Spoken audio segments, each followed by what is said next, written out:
Experiment number 7. An experiment was carried out to emulate 1970s Moog sound equipment. A modulation unit was used to connect a microprocessing interacticator with an oscillation unit. Thus, music was achieved.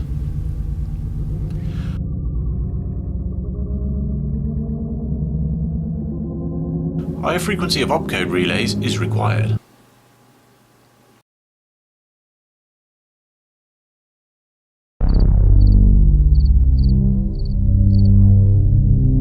Now this has been achieved, enlightenment awaits.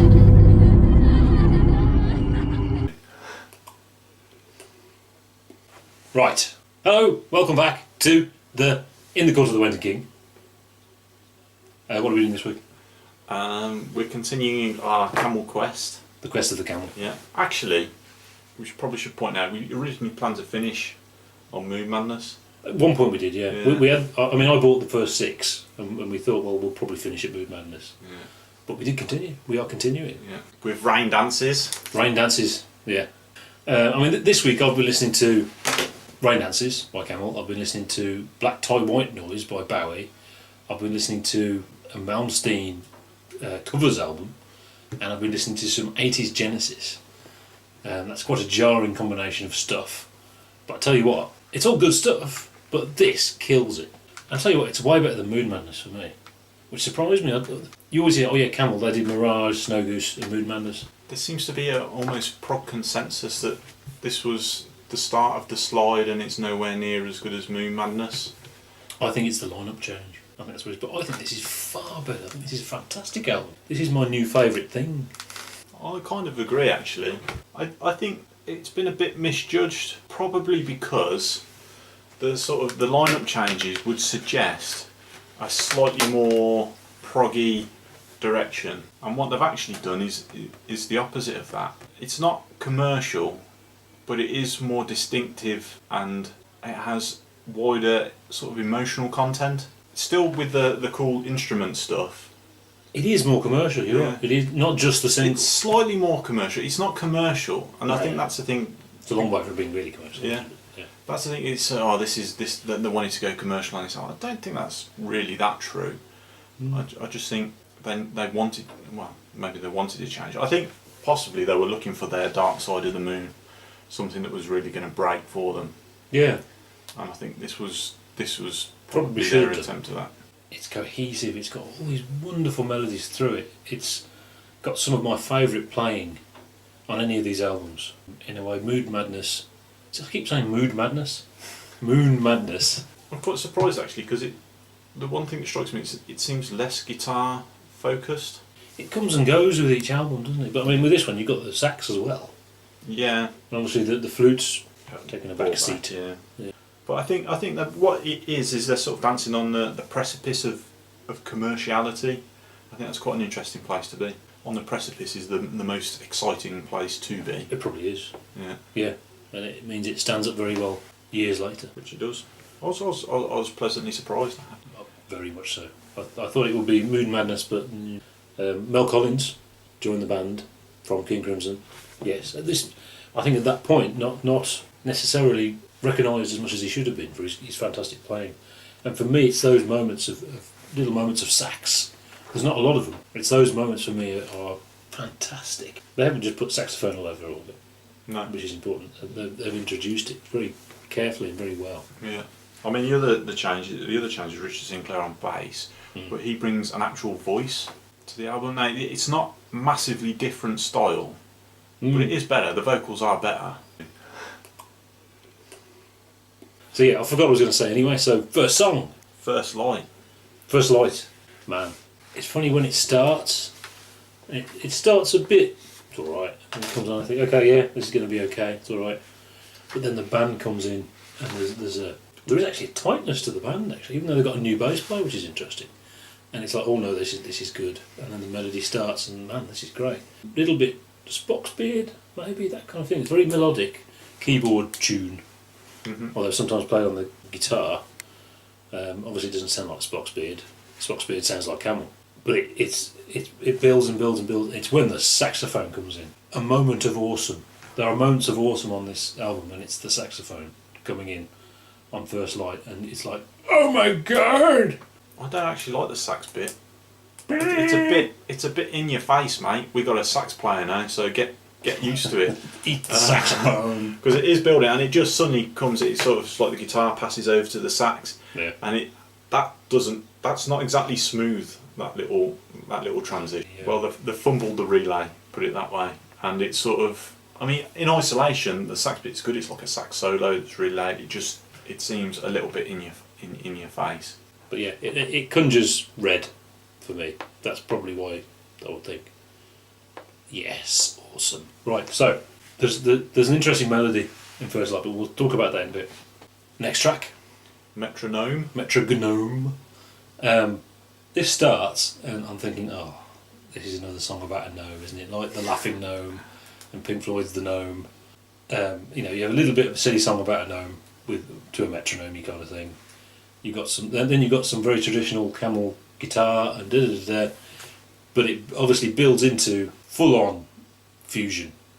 The notion of them going fusiony and was hinted at the last album.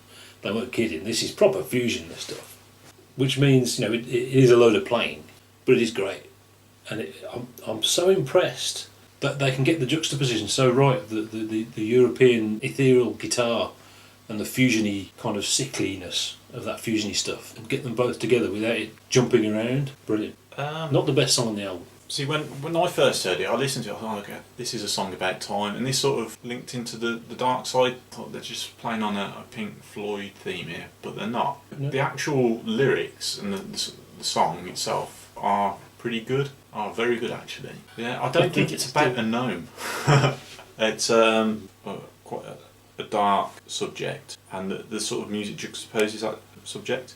But the way the lyrics are done, they're kind of like Syd Barrett. They're very sort of childish. So, they've made a machine, a newfangled device, and they're lighting the fuse, but there's no need to worry about your world or something like that, which is the first.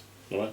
And then you've got an instrumental section, which is like your fusion bit. It's a bit like kids go to the skate park, the first half of it, which is alright. And then the second instrumental bit is brilliant. It's sort of like a screaming guitar over sort of like a nice bit of rhythm. It's like a full start to the album. You think, and then oh. Next song. Tell me. And you've got the ballady stuff. You've got the quiet after the noisiness. Perfectly balanced. It isn't just an up and down, up and down. Perfectly balanced together. Not much to say about this one, other than it's a good song. It is a real good song. At first listen, I thought it was just a straight up ballad. There's like a 10cc thing in the background with the synth, which actually turned me off a little bit. But apparently it's about punk rock. Is it really? Yeah, allegedly. And when you listen to the lyrics, it's actually really, really good. It's about punk rock actually saying, okay, slow down, actually do something with your music rather than just talk about it. Yeah, scream into a microphone, which is good. There's like a little woodwind section in there, which is nice. You got the flute and the bass clarinet working quite well together. See, that's the thing. They can do harmonies with the flutes, which brings us on to the next song. Highways of the Sun. Highways of the Sun. This is obviously the single. The single version is slightly shorter, but it's obviously the single. From the moment it starts, you think, right, yeah, obviously this is the single, which turns me off a bit, and I think, well, it's going to be the thing. It's going to be alright. The vocals, I mean, we've had a go at them with their vocals, but really, this isn't any different to a lot of stuff at the time. I don't know why somehow we're expecting them to sing like Ian Gillan or something. It's not great singing, but there's plenty of stuff from the time that sounds much the same as that, and it reminds me of a lot of other stuff from a similar time frame. And obviously, over the years, microphones have got better, and production's got better, which means that people can sound better. And I think, although it's very commercial sounding, it wins you over by the end, and you think, yeah, that was alright, I like that. I don't. Okay. I think the vocals and the whole style of the song is very John Anderson-esque. The sort of...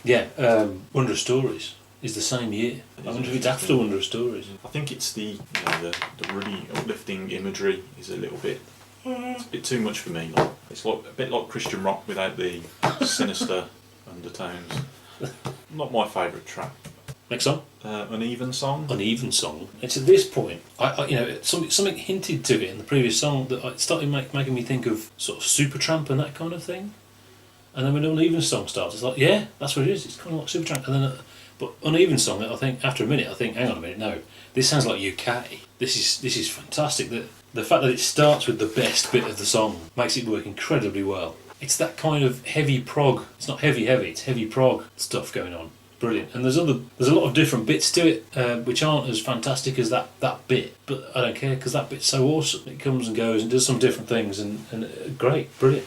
It's strange because it starts sort of like verse guitar, solo-y, bit of guitar, verse, bit of guitar, and that is my least favourite part of the song. Yeah. So the beginning and the end, I'm a little bit meh on. Alright. But then you got like an instrumental which is sort of like a bit of keyboards, which is quite grungy, and then the vocals come back with some real nice guitar. Yeah. And that's awesome. For me, it is quite an uneven song. I don't know where the title came from, but it does feel uneven to me, in the sense that the middle's probably better than the beginning and the end. Next song. One of these days I'm going to cut you into little pieces. Oh no, sorry. One of these days I'll get an early night. I can relate to this more than that other song, to be honest. Much more fusion again. Lots of fusion. And that means playing. Lots of playing. And that's a good thing. When you have a whole album of it, obviously that you've got to be in the mood for it, but when you've got an album of juxtaposition like this with all these different things going on, it comes back to the fusion again. It's great. But the moment for me in this song, there's bits of sax and there's lots of keyboards, blah blah blah blah blah. It gets to the guitar, and they've done that before, but Andy Latimer's playing here. He's a genius, basically. He sounds like Jeff Beck. He's that good. If he sounds like Jeff Beck, he's a genius. And that bit of guitar there is some of the best guitar anywhere recorded on anything. Seriously. I thought it was quite. On first listen, I thought it sounded quite simple, but it really grew on me. What I do notice is sort of on the previous albums, as I said, the guitars and the keyboards, they tended to work with each other and around each other. Whereas what happens a lot more on this album, I think it's because of the concision of the songs and the sort of clean. They're going for a more clean and crisp sound. But what tends to happen is the guitar will pass on to the keyboard. Yeah, your turn there. Yeah, and then the keyboard will pass on to the sax or whatever. Like Iron Maiden. Yeah, and this is basically that. It's a bit like a jam. They're just passing on to each other basically. Right, yeah, it's really good.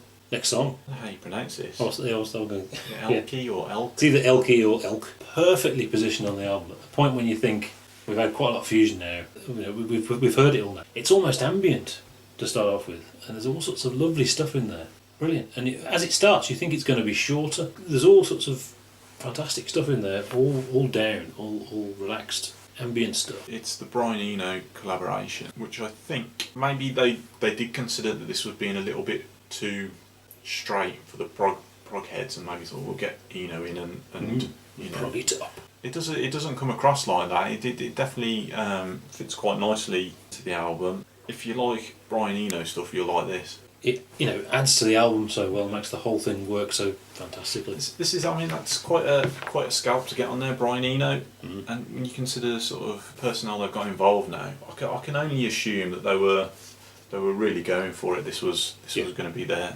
They were really going to. The moment to break line. Yeah, and they should have done. Next song. Skylines. We're back to fusion again. This is the only song on the album that doesn't add anything. You could make the album without that song on it. But it is the full-on fusion jacket, this one. They've sort of introduced it slowly with us, and now they're just playing fusion now. Yeah, good track. And that takes us to the last track. Last track, Rain Dances.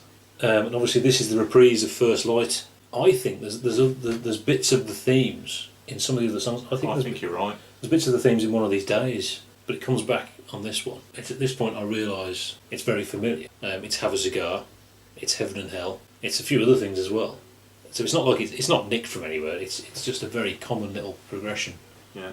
I think you have to forget that a bit. You can't sit there thinking about Have a Cigar. But I really, really like it. It's great. And it closes the album perfectly. I didn't listen to the bonus tracks. I kept going back to track one again.